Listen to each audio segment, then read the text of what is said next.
هل تصدق أن يأتي طفل صغير لم يتعد عمره 4 ويتذكر حياته السابقة بكل تفاصيلها، يحكي عن بيت سكن فيه وأم كان يناديها وطريقة موته التي عاشها في حياة سابقة؟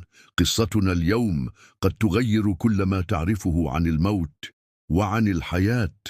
تخيل معي طفل صغير لم يكمل 4 سنوات يبدأ فجأة في وصف حياة كاملة، بيت، شارع، مدينة، ناس، وحتى طريقة موته، وكأن ما يقوله ليس خيالا بل ذكريات من حياة أخرى.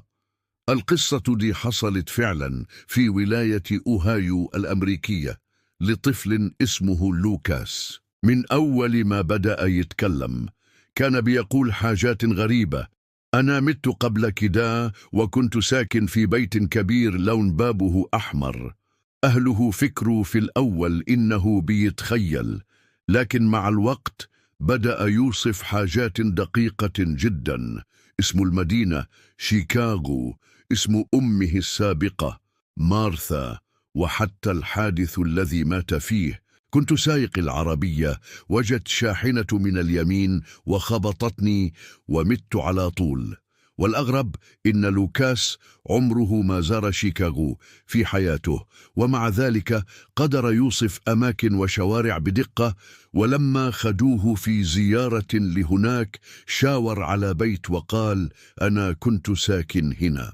القضية بقت رأي عام، وقناة محلية سجلت معاه، والصدمة إنه فعلا كان فيه شخص بنفس الاسم مات في حادث سيارة في نفس المكان.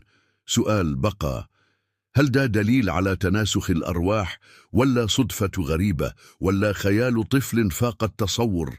العلماء ليهم تفسيرات، لكن ما فيش دليل قاطع، والموضوع بيفتح باب سؤال مفتوح: هل نحن نعيش مرة واحدة، أم هناك ما بعد الموت، حياة أخرى؟ شاركنا رأيك في التعليقات. هل تصدق القصة، ولا تفكر إنها مجرد صدفة؟ ما تنساش تعمل لايك وتشترك في القناة وتفعل الجرس، وكن معانا كل يوم في دارك زون لأغرب القصص الحقيقية والألغاز التي لا تصدق.